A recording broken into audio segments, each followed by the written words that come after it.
You are listening to Escape to the Magic podcast. We are your hosts. I'm Randy. I am Dack. And this is Ryan.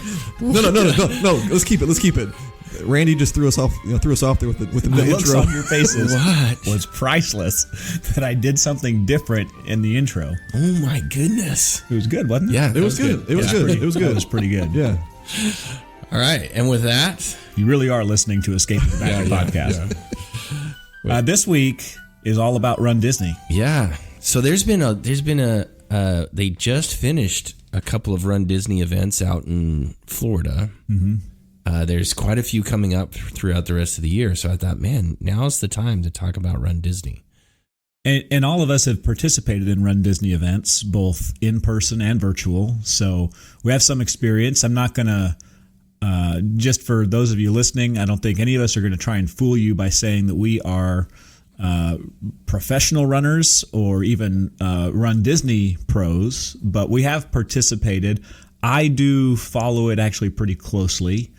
I think out of the three of us, and I guess not lately, so again, asterisk, but I probably run the most out of the three of us. Something I got into pretty seriously a couple years ago when I retired from my last company. I'll say this: I'm not a runner unless it's up and down a basketball court. Yeah. I would say, over the course of my life, I've never been a runner unless it's been on a basketball court. But yeah, like you said, we've done a couple, 2 or 3 Run Disney events, and I think there's something about Run Disney that gets you a little more excited to run. Personally speaking, from my experiences with the events that I've done, there's just something about the Run Disney atmosphere and how they structure it and how they do it and where you run. I'm sure, Dack, you're going to get into all this, but that just makes it okay. And this is something that I want to do. Yeah. The very first race I ever actually ran, because my whole life actually I hated running. Actually, I hated the idea of running. I never did it, but I was just like, oh, that's terrible. But the very first race I ever ran actually was with y'all and our wives, and it was a Run Disney event. It was the Disney Princess 5K. And I walked in there like I could do whatever I wanted, and no training, no nothing, and it went great, by the way. But that's what kind of got me a little bit hooked on the juice. Yeah, well, let's get into it. So Run Disney started out back in 1994. So it was the Disney Marathon, and actually it was called the Walt Disney World Endurance Series, believe it or not. So that was the naming of it, and it started out, like I say, 1994 Disney World. Then in 1995, Disneyland jumped on, and Disneyland ran their marathon series through 2018, which then got cut off with the construction of Galaxy's Edge, but just opened up for 2024. So Disneyland is now running their Run Disney series. A couple of other places you can do Run Disney. You can, of course, we talked about already, you can do a virtual race. Paris, over in Disneyland Paris, they started doing Disneyland races. They opened up in 2016. And then Castaway Cay, or Castaway Cay, however you want to say that, they're on Disney's private island. When you go on a cruise, you can also do a Run Disney event there, which is I've done, and it's a lot of fun. Yeah. And it makes going back to the cruise ship and eating your weight in buffet. Justify yourself. Yeah, that's right. Makes it all worth it. So let's get into some of the events, and then maybe talk about our experiences personally with Run Disney and how it works. So at Disney World, you basically have 4 races. Starting in January, you have the big one, which is the Walt Disney World Marathon. Yeah. So when we talk about race, we're talking about race events. Yes, right? sir. So there's for every event, there's actually multiple races that take place. Right? Yeah, good point. So you have, typically, you're going to have a 5K, you're going to have a 10K, and then this is where it starts to vary a little bit. you'll either have a half and a full or just a half, depending on which event it is that you're participating in. So again, going back, the big granddaddy of them all, right? Kind of like the Rose Bowl is Disney World's marathon weekend. And it is huge, right? So they have all 4 races that weekend. They have the 5, the 10, the half, and the full. And then in February, just a month later, they have the Princess. We talked about that. That one, if I'm not mistaken, 5, 10, and half. Then in April, they usually have some type of springtime, and they just rebrand it or rename it, but it's their springtime race. And then in October and November, they have the Wine and Dine, which is 5, 10, and half as well. Then over at Disneyland, so starting this year in Disneyland, in January, they have their half marathon. Again, there's a 5 and a 10 tied to those. And then, which I think would be a blast, is in Disneyland in September, they run a Halloween half marathon, which would be super fun. And then, of course, there's a few virtual races throughout the year. You would have to just get on runDisney.com to kind of see when those happen. And then in France, their race is in August, 2024 August.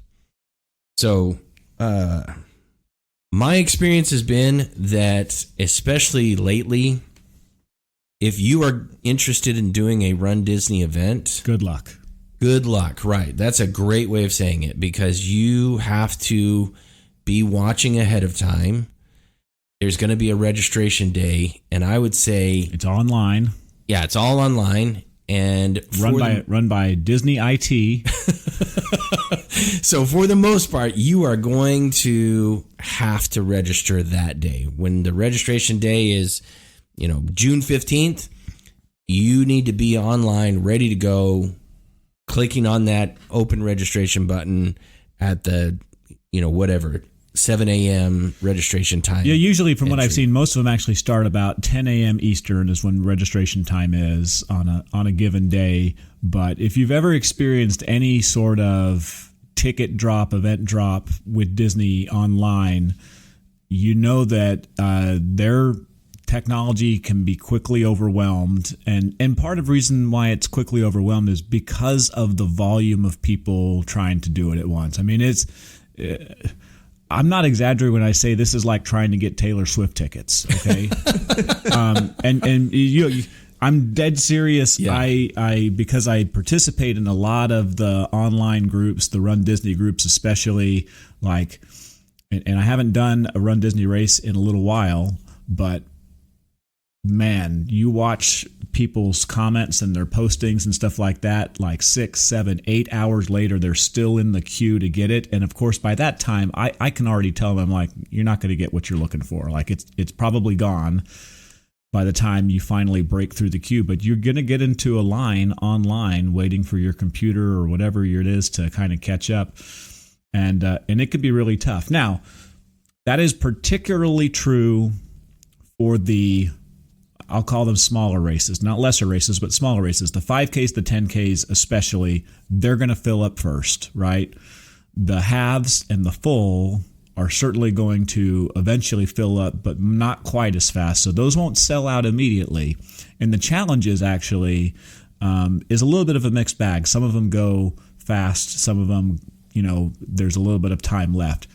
The other thing I will tell you is that actually it's not a bad idea if for some reason you don't get it and it sells out to keep checking back and watching. On occasion, they will add more spots or something else happens and it opens up. It's interesting because what you're doing when you get online to buy it is you're actually purchasing a race bib. That's really what you're purchasing, is you're purchasing your race bib. And there are organizations, most of them are charitable organizations, who have already pre-negotiated to buy a block of bibs, and then you can actually go through some of those charities, and if you raise money for them, you can earn a bib. Now, I'm going to say I don't have any experience with that. What I've seen there is also a mixed bag. Some of these groups of people are better than others in terms of actually delivering that to you. Some of them have their own commitments with Disney where they have to do things in order to actually get that block. And if they don't meet it by a deadline, then that block of bibs goes back into the Disney inventory and it could open back up. I've seen all of those sorts of things happen. It's really kind of a funky thing. You got to kind of, to a certain degree, be in the runner's world to know all of these sorts of things, I've found. But well, I think what you've given some good advice there, because as we stand here on the date of this recording, next year's marathon weekend is completely sold out. Yeah, that was the point I was going to make. Is every single race through, and that's January 9th through 12th, right? Yeah. We're having this discussion right now in May of 2024.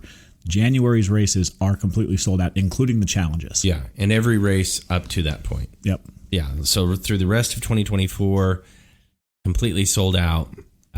So what I would say is, if this is something you're interested in participating in, definitely do your pre-research. Do not think that you're going to just show up the day of or the day before the race and register and get in. This is not like a little community pancake run. This is a major event. Well, and the marathon gets about 20,000 runners. That's just the that's the 26.2 mile marathon gets about 20,000 runners. And to Randy's point, that's the last one to fill up. I don't know how many do the 5K and the 10K. I would imagine more than the 20,000 each race. So you're talking about a weekend of probably well over 100,000 runners descending upon. And some of and you do have a few that will do the 5 and the 10, or they do all 4 races, right? Because they're insane. But can I talk about that for a second? So because this is a bucket list item for me. I don't know how I'm going to be able to do it, because you got to get on so that you can get a spot. But the premier challenge race, I believe, takes place during marathon weekend, and it's called the Dopey Challenge, right? Dopey, the dwarf from Snow White. The Dopey Challenge is that you complete all 4 Walt Disney World Marathon weekend races on pace. So in other words, you can't get swept, and by getting swept means that you have to complete within a certain period of time. If you don't, there's this group of people called the Balloon Ladies, and if they pass you, you're getting on a bus and they're taking you to the finish line. You weren't fast enough. So all 4 marathon weekend races, that's 48.6 miles in a weekend. It starts Thursday, finishes Sunday. Thursday, Friday, Saturday, Sunday. So 5K, 10K, half, full, in that order, and you earn the Dopey Challenge medal, right, for having completed. I want to do this really, really bad. I don't know why. I just do. I think it would be so cool. It must be a pretty cool medal. It's every year it looks really cool. Plus, by the way, you don't get just that medal. You get the medals for all the other races. So actually you get 6 medals, because there's another challenge that's included in this, which is the Goofy's Race and a Half Challenge, which is if you just do the half and the full, you get that one. So you could get 3 medals for that. If you do the Dopey, you get all 4 medals plus the 2 challenge medals. And one of the coolest things is, if you go on marathon weekend, I think this is cool. Maybe some people think it's dumb, but you go on marathon weekend and you see people that have completed these things. They've got their shirt on and they're wearing all their medals as they go and get on the attractions and rides. And I'm like, yeah, these people, they didn't give up. They're still going. They just did 50 miles in 4 days, and they're still walking the parks and getting on attractions. I would have to dress up. I think it's cool. I would have to dress up like Forrest Gump if I'm going to do the Dopey Challenge. 48 miles in a week. Oh, I can't fathom that. 48.6. 48.6. I can't even imagine doing 2 of those races in a weekend, much less 4 of them. I think I could handle the 0.6. That would be my dude, I want to do it. Like, I just, it's like, say, for the same reason I want to complete a full Ironman, right? Like, I don't know why. I just feel like I ought to do that in my lifetime. I want to eat at every buffet at Disney. That's my challenge.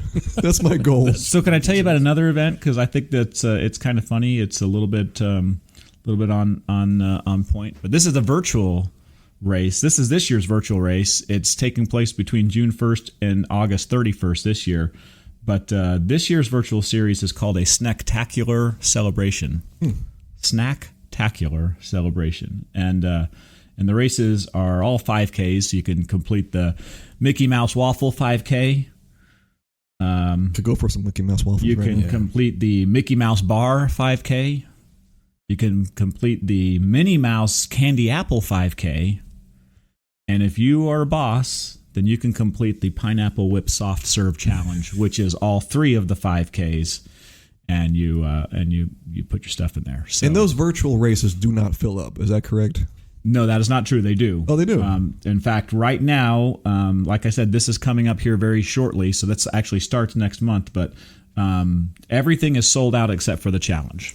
Yeah, so they basically have a set number of medals that they're going to hand out. And so once those medals are taken up, then that sells out the virtuals.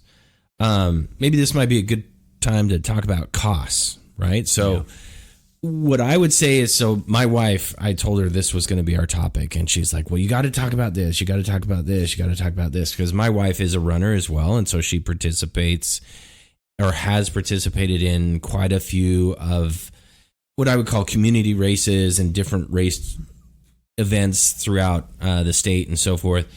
And so one thing she wanted me to bring up was that a runDisney event is much more expensive. Way more expensive. Than what you would normally experience. So she wanted to make sure that we talked about like a runner's experience with runDisney, and then maybe more like Ryan and I's novice experience of runDisney, right? So that, and again, we talked about this on a previous episode. I think Disney does a really good job of finding a good balance between runners and, I don't want to call this your pancake breakfast run, but just a fun run type of environment. I don't think it's that watered down as a fun run would be. It's a little bit more than that, but I don't think also the flip side of this is you're not running in the Boston or the New York Marathon when you go to Disney. That is not the purpose of these runs. So anyways, let's get back to the cost.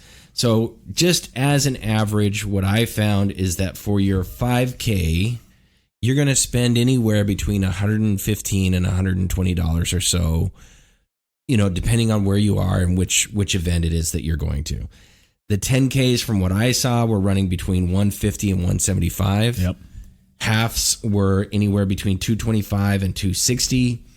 The full was $226, so I thought that was just a couple bucks more for a full versus a half. And then to go back to your point of the dopey, so you don't.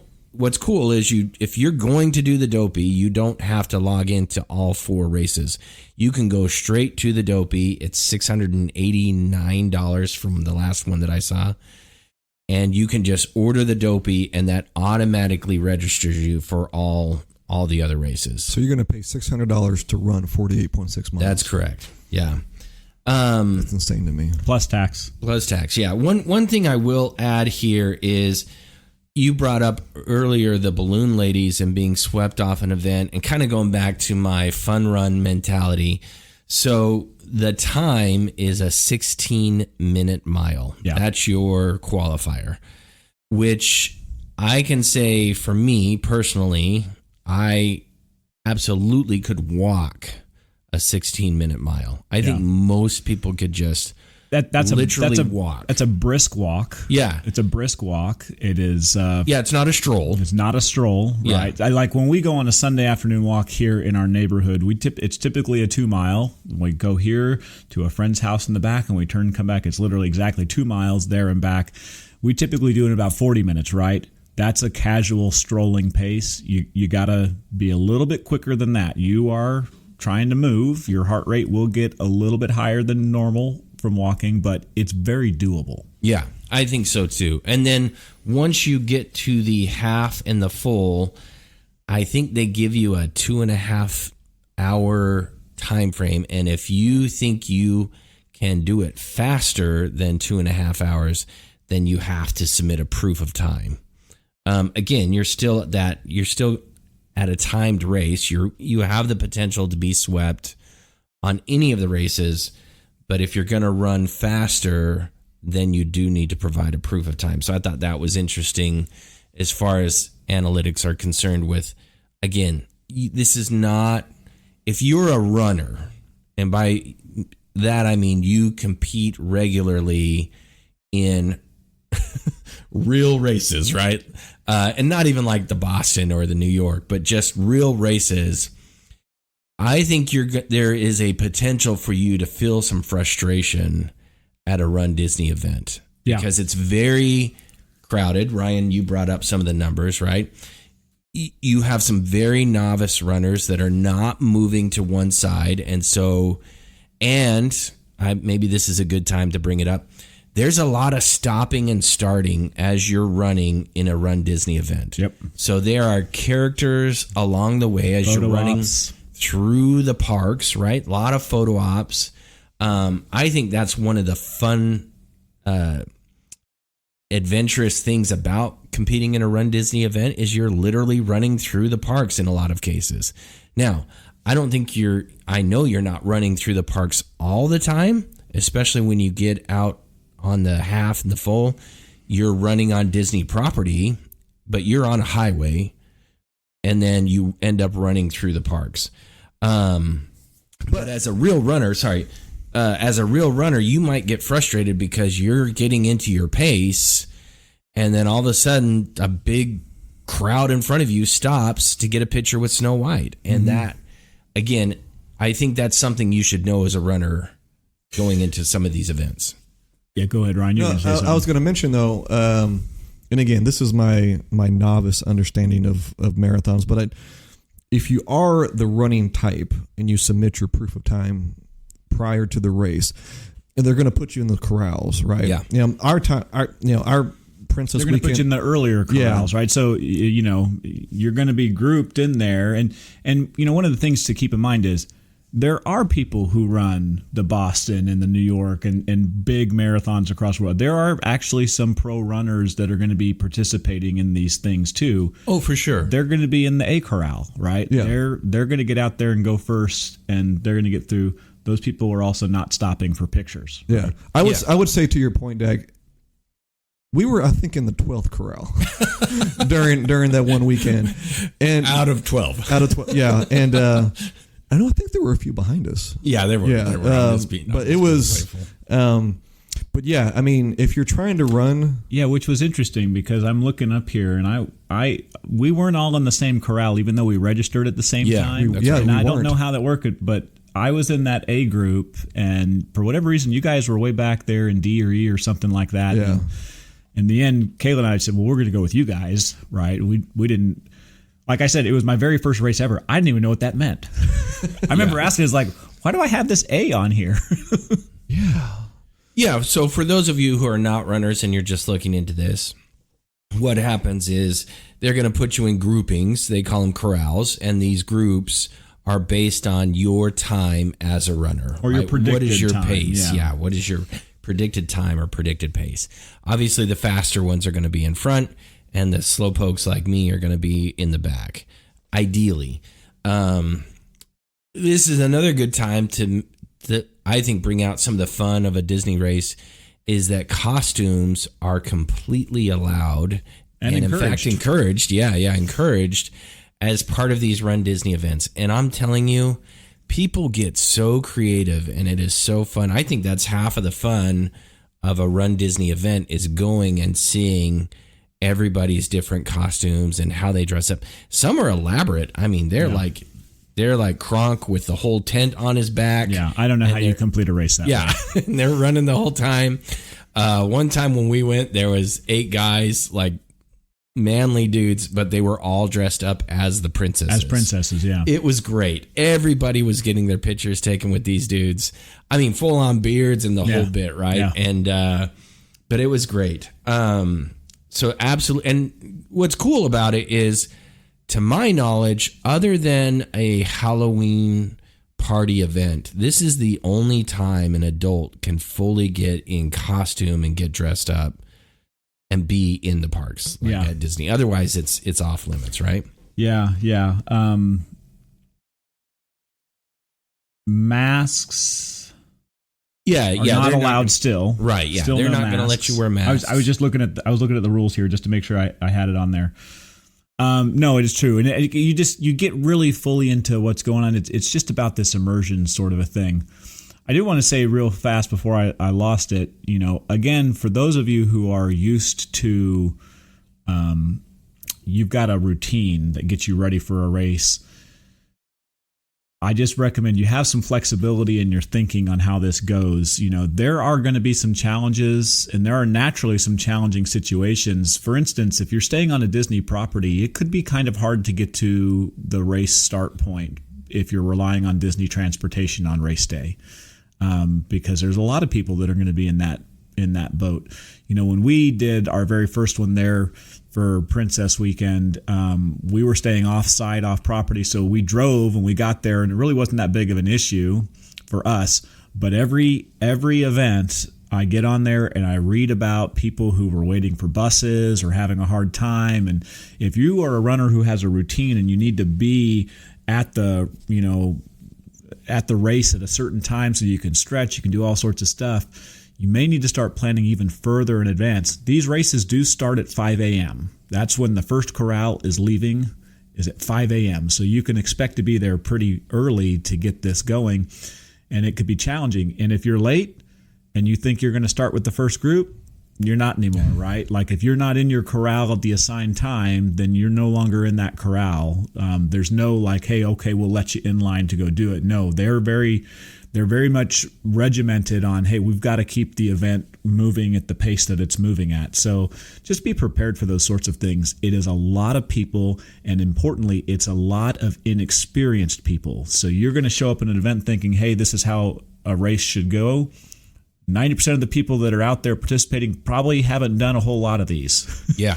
So they're not going to have the same race etiquette that you are expecting on the track or on the course anywhere you go, even in the prep area, all of that. But I would say too that, and I had never done a race before our Run Disney experience, right?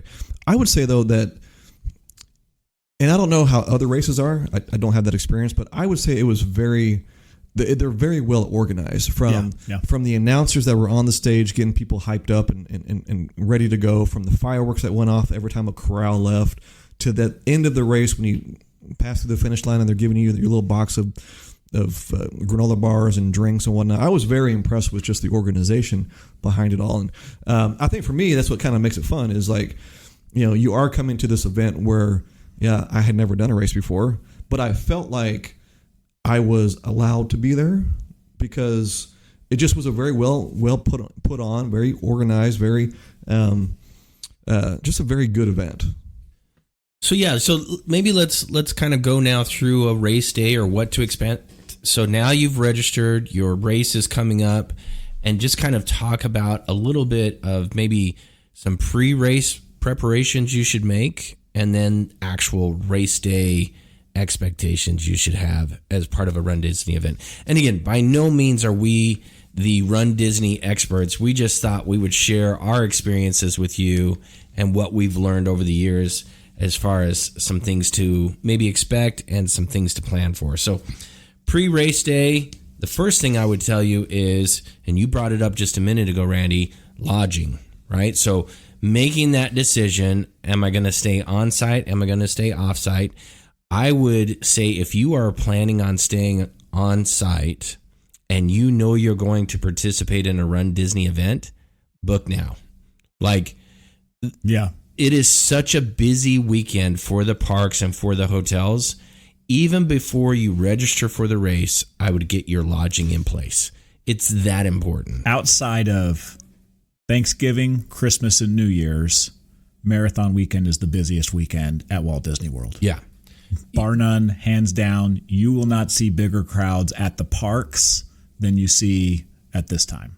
And I would say, again, like if you're staying on site, now if you're staying off site at a different hotel or a VRBO or something like that, which I think is fun, if you're going with a group of people, right? Because then you can all kind of stay together, but which you could on site as well, I guess. But my point is that I would make sure that I have my lodging in place before I ever worried about getting my race registration in place, because I can always cancel your lodging. Yeah. Mm-hmm. Okay, so now you're booked. You've got your race registered. You're ready to go.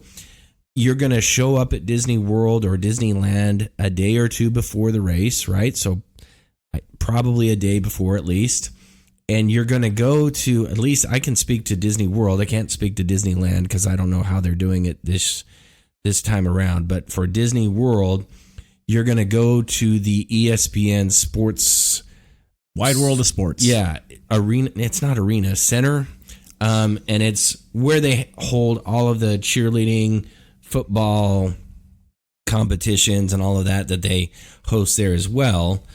And you're going to go on their complex there and pick up your bib. You're going to get your corral assignments, all of that. And then they have tons of vendors there. You're going to get some Disney swag and all of that stuff. So that's fun. You can go get taped up. If you need to get that's taped right. up. I mean, there's everything that you would expect to find at a big race event is going to be there and available for you as well. Pro tip there though is you want to get in there early. Yeah. You don't want to wait till late. It's possible that if you miss the time, you don't get your stuff. Yeah. Then good luck, right? I mean, there are hours of operation. It's not a 24/7 sort of situation. And then the only other thing I would add is get your rest.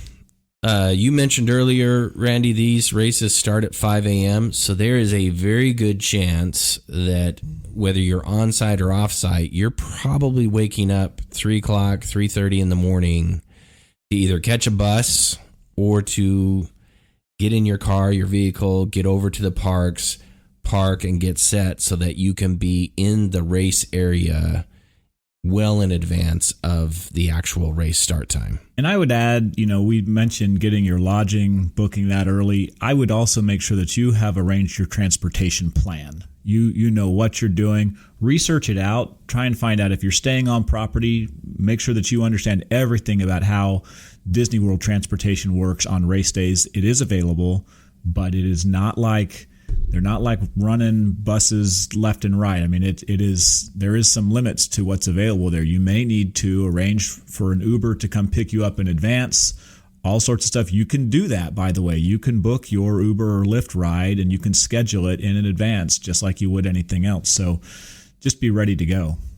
And then I would also add, decide if you guys are going to go to the park after the races. It sounds crazy, but that energy and that... No, what's crazy is not going to the park after the race. That's what's crazy. Yeah. With your medal on. Yeah, it's fun. You mentioned just a minute ago, Randy, all the racers or a lot of the racers show up there. They're wearing their medals. A lot of them are still in what costumes they are allowed. I would call it more Disney bounding costumes. Yeah.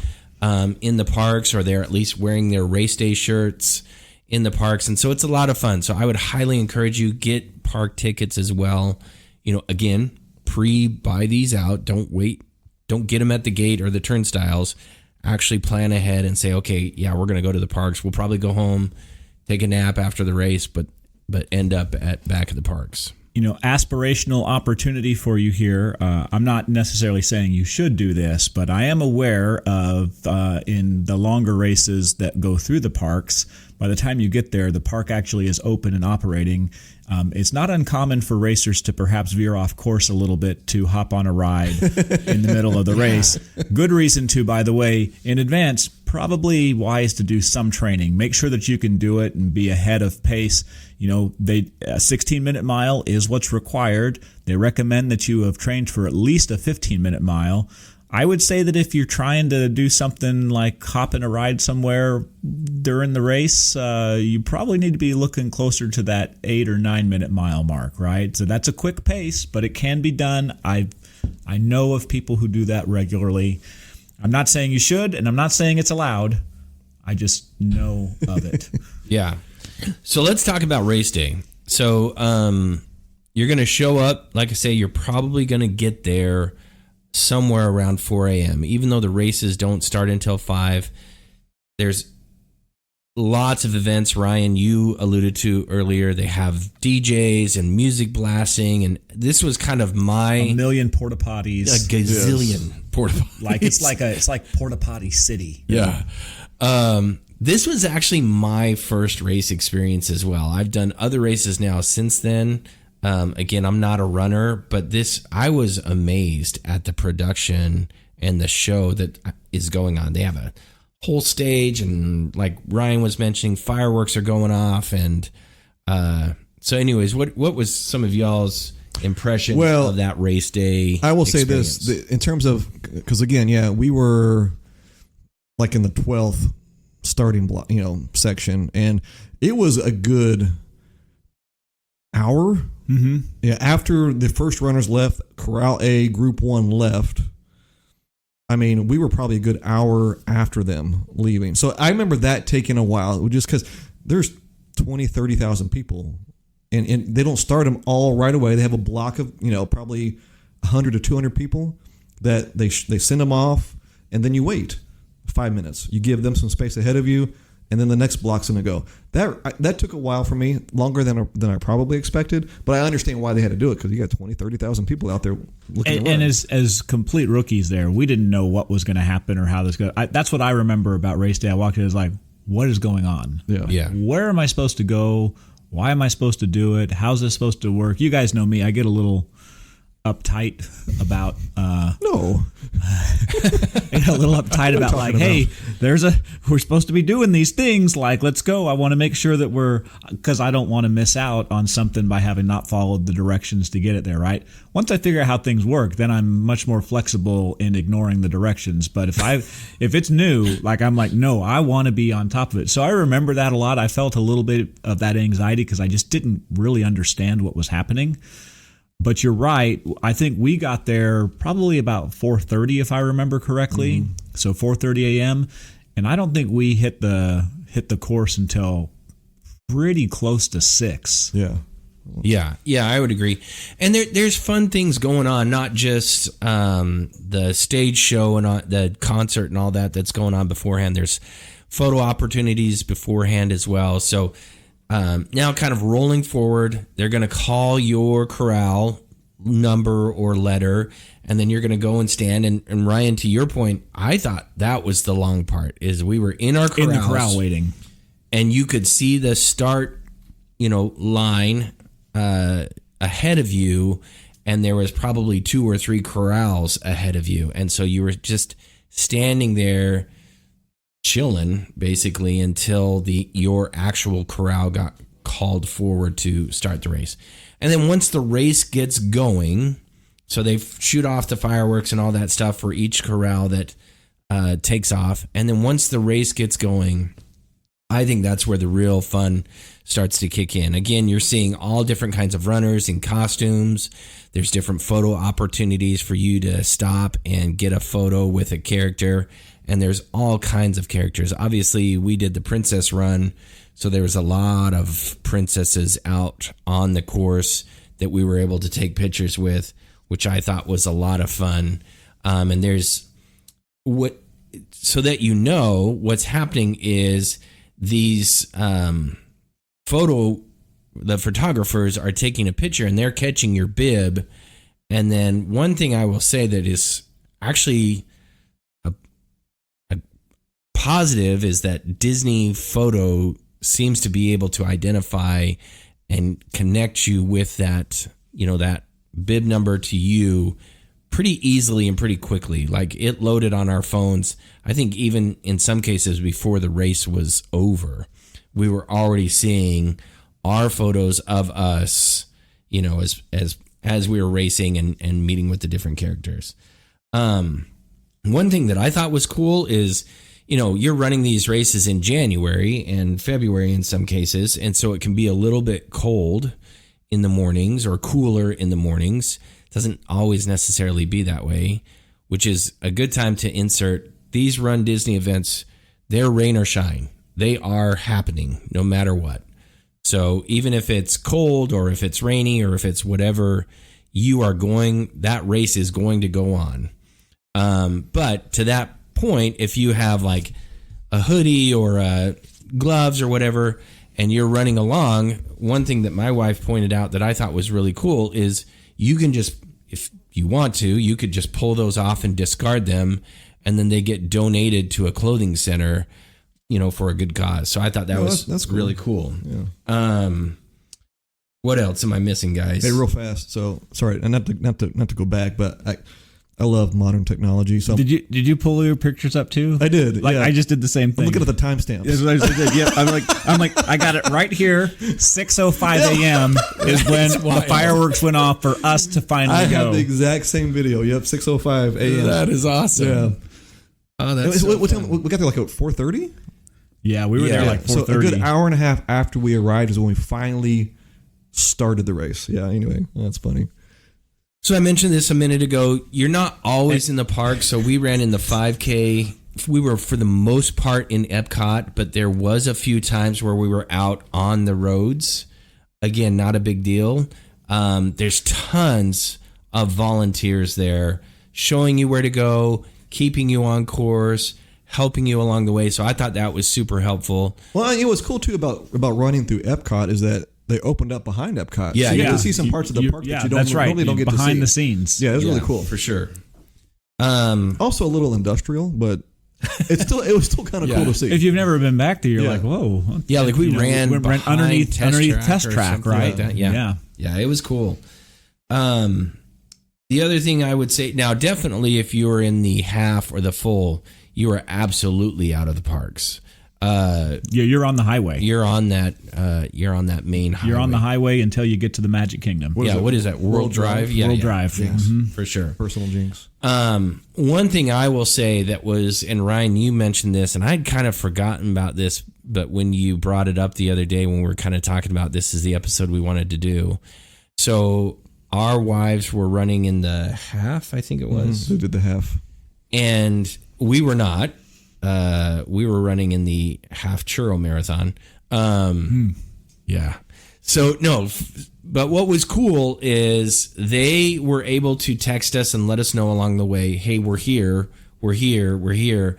And we ended up being in Magic Kingdom and finding them as they were running up Main Street towards the castle. And you want to talk about one of those core, heartwarming, memories is seeing your wife run into Magic Kingdom and up Main Street. It's pretty awesome. Yeah. Yeah, it was. I was surprised how I mean, I knew it was going to be a cool experience, but I think because of its Main Street, the castle, the running through the castle, and the music that was playing. Yeah. And not only that, you just see all these people, like the whole one side of Main Street was just full of people cheering on their loved ones. Like it was a really, really cool experience. Yeah, for sure.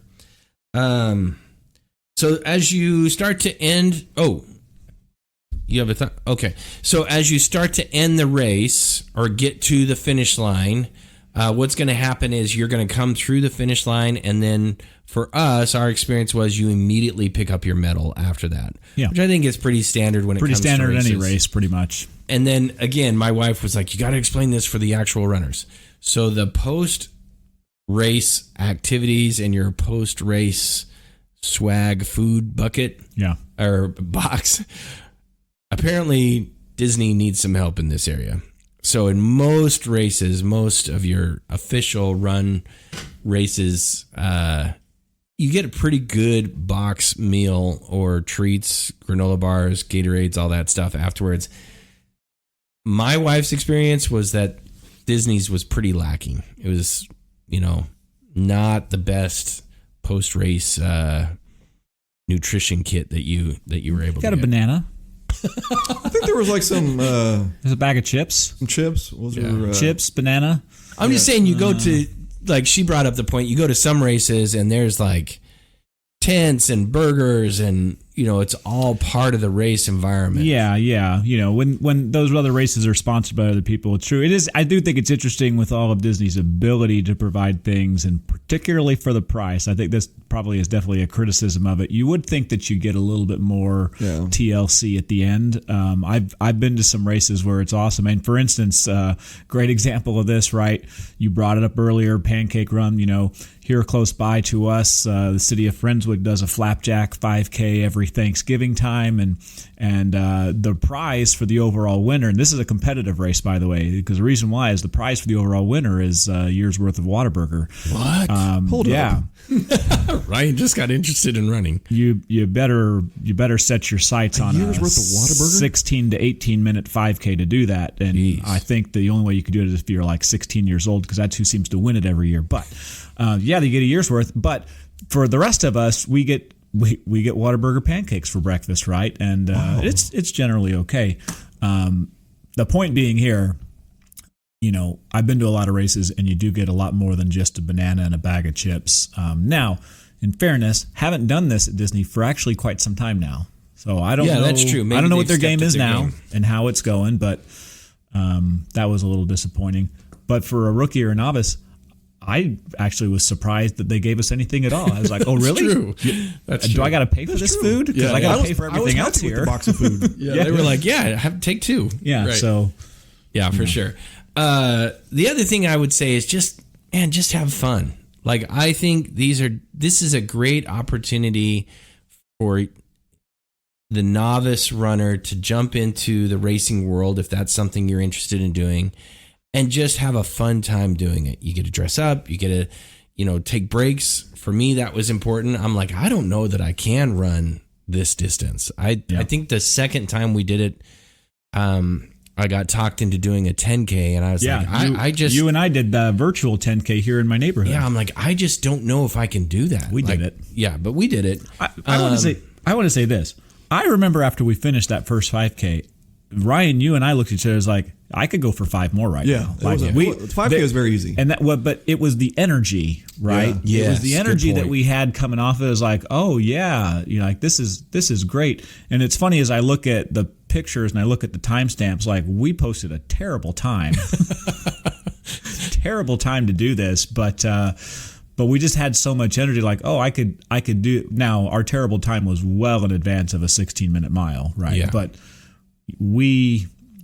I think we just had the energy from being there in Disney that brought it out, and that's probably where I started to think, hey, I could do this running thing.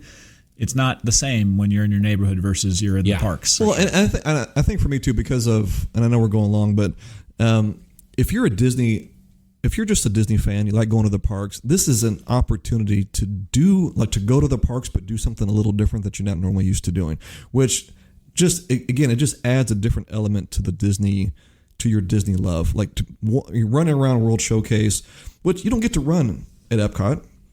They're always telling you don't run. Yeah, don't walk, run. please. You get to run. It's just a different feeling being there when you're doing these events. So, 100% recommend doing a Run Disney event. So maybe just go around the room one more time. We'll skip a magical scenario, but we'll just say pro or not pro Run Disney. So starting with you, Randy, are you a pro? 100%? Definitely in favor. Yeah. Ryan, would you do another? That's everyone running through. That's everyone clapping? running through the castle. Yeah. So Ryan is a pro. I will say I'm 100% pro. In fact, my wife dropped a little gem on me. She just had a birthday last month, and she said, for my birthday, I want to do Run Disneyland. So she's planning and looking ahead to maybe a Run Disneyland event in January. So I'm super excited about that.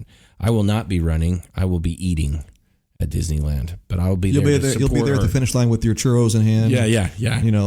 I think I'd like to run California. Yeah. Because one thing we didn't mention whatsoever, you get Florida weather. Yeah. And it's going to be thick. The humidity is going to be, it could be stifling. It doesn't matter. I mean, you guys remember it was February we were running that Princess, and like it was brutally hot and humid. It was a little warm for 5 a.m. Yeah, for sure. Anyway, so I would say if you have not ever done but have been curious about doing a Run Disney event, I would highly encourage you to participate in one of those races. Yeah, maybe one day, magical scenario, we do an Escape to the Magic podcast Run Disney meetup. Nice. I'm in. Yeah, that'd be fun. All right, thanks everyone for listening. We hope we gave you some good info on Run Disney, and Check us out on Instagram, Facebook, TikTok, and hey, give us a quick review on Apple if you can. If you like the show, go in there, give us a 5-star review, and just let us know what you think, and helps the show grow. We obviously we 100% appreciate any positive feedback we get. Like, share, subscribe. There you go. Thanks, y'all. Thanks, everyone.